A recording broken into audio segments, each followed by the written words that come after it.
है। कोई कितना भी विद्या कर दिया, कोई कितना भी टोना कर दिया हो, कोई कितना भी किसी भी रूप में तांत्रिकता का भाव कर दिया हो, तो सीधे कहा लौंग और काली मिर्ची रखकर बमूल के या गुलाब के कांटे रखकर उसको उतार कर उसकी धुनी लेने पर भी वैकुंठ चतुर्दशी के दिन तंत्र विद्या, अघोर विद्या कितनी भी कड़ी हो वह नष्ट हो जाए, वो समाप्त सुख समाई। जिस व्यक्ति की बीमारियां समाप्त नहीं हो रही हो, लगातार बीमारियां घेरे हुए हैं और बीमारियां चल रही हो, बहुत बीमारियां चल, एक बीमारी से निपटे दूसरी लग गई, दूसरी बीमारी से निपटे तीसरी लग गई, तीसरी से निपटे चौथी लग गई। महाराज वैकुंठ चतुर्दशी के दिन जब भगवान नारायण मणिकर्णिका के घाट पर पहुंचते हैं, तंत्र विद्या, देव विद्या, अघोर विद्या, रतन विद्या, सारी विद्याओं का स्मरण वैकुंठ चतुर्दशी के दिन अच्छी अच्छी विद्या सब नारायण और शिव का स्मरण करती है। हमारी भगवान विष्णु और भगवान शंकर का स्मरण, अच्छी अच्छी विद्या। तो शास्त्र कहता है जिसको बहुत रोग हो, एक रोग मिटा दूसरा चालू, दूसरा रोग मिटा तीसरा चालू, तीसरा रोग मिटा चौथा चालू, चौथा रोग मिटा पांचवा चालू, बहुत रोग से ग्रस्त है, कुछ ना करिए, एक काम करिए, 7 काली मिर्ची लो, 5 लौंग लो और 5 बमूल के कांटे, बमूल के वृक्ष के जो कांटे होते हैं, अगर बमूल के वृक्ष के कांटे ना मिले तो गुलाब के कांटे ले लो।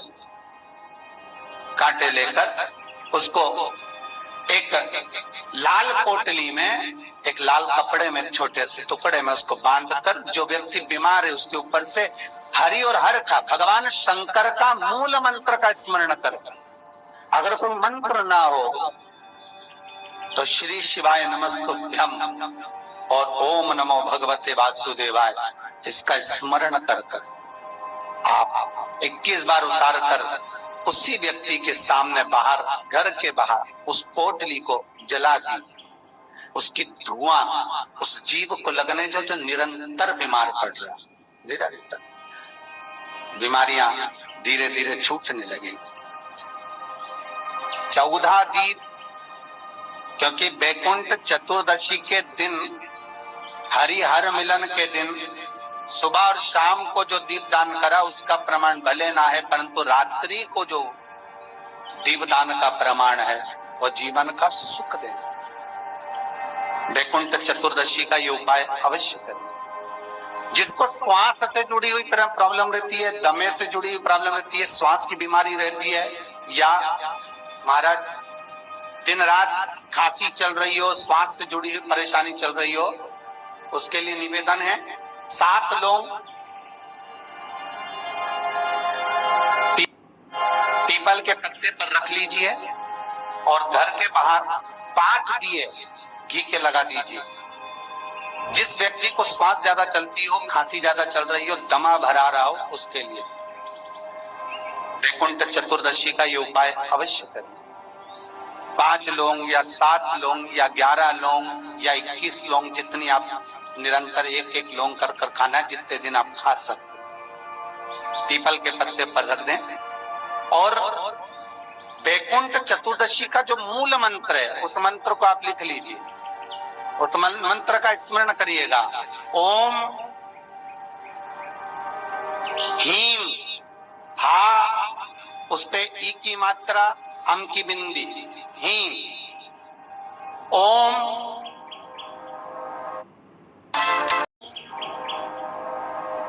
हरिणाक्षाय, हरिणाक्षाय नमः शिवाय।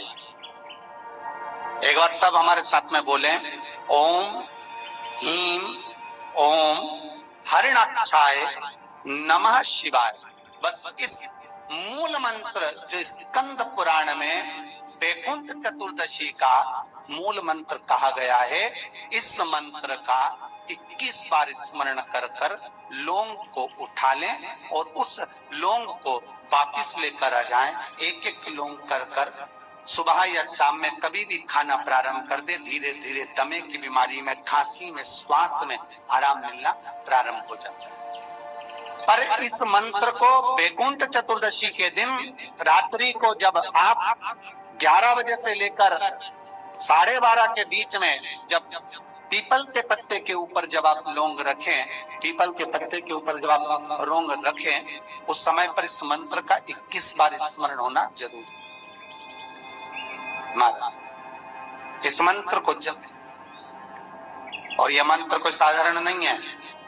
फिर निवेदन करेंगे, ये मंत्र जीवन का सुख देने वाला। जो मंत्र आपको वैकुंठ चतुर्दशी के दिन स्मरण करना है, उस मंत्र को एक बार फिर हमारे साथ में बोले। ओम ह्रीं ओम हरिणाक्षाय नमः शिवाय।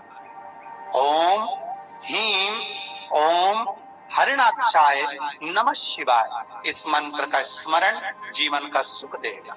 जिनको ज्यादा रोग हो, बीमारी हो, तकलीफ हो, कोई व्यक्ति वेंटिलेटर पर पड़ा हुआ है, ऑक्सीजन लग रही है, उसके लिए भी 1 लोटा पानी, उसमें दूध मिलाकर 5 बेलपत्र रखकर आप वैकुंठ चतुर्दशी के दिन उसके नाम का पानी आप हरि और हर को समर्पित कर सकते हैं। अगर मंदिर बंद मिले तो पीपल के पेड़ के नीचे आप चढ़ा सकते हैं। उससे 3 या 4 दिन में आराम लगना प्रारंभ हो जाएगा। पर मंत्र का स्मरण यही करें, ओम ह्रीं ओम हरिणाक्षाय नमः शिवाय। इस मंत्र को जपें, जो स्कंद पुराण का मूल मंत्र कहा गया, उसका स्मरण करेंगे। रोग बीमारी आदि को मिटाने के लिए मैं उनके लिए भी कहूंगा जिनकी नौकरी नहीं लग रही, सर्विस नहीं लग रही, बहुत तकलीफ में, बहुत कष्ट और खूब हाथ पैर पटक रही है, कहीं नौकरी लगी नहीं रही है, लॉकडाउन हुआ जब से तो घर में ही बैठे हो, महाराज उनके लिए भी है। महाराज एक कमलगट्टा हाथ में रखिए, किसी जलाशय के पास में, अगर जलाशय दूर हो, नदी, तालाब, बावड़ी, कुआं ये सब दूर हो, तो घर में ही एक तांबे के कलश में पानी भर लीजिए और कलश के पास में एक कमल गट्टा जो हाथ में रखा है उसको जल पात्र के पास में रखकर 7 दिए घी के लगाएं, 1 दिया चौमुखी सरसों के तेल का लगाएं। महाराज उसको रख लें और कमल गट्टा पास में रखकर जो मंत्र अभी आपको बताया, ओम ह्रीं ओम हरिणाक्षाय नमः शिवाय, इस मंत्र का जप करें 1 माला और अपनी कामना कर कर वो कमल गट्टा अपने साथ में रख लें। जब किसी एग्जाम को देने के लिए जाएं, जब किसी इंटरव्यू को देने के लिए जाएं, वो कमल गट्टा आपके साथ लेकर जाएं, आपको सफलता प्राप्त हो। जब फॉर्म भरें तो उसको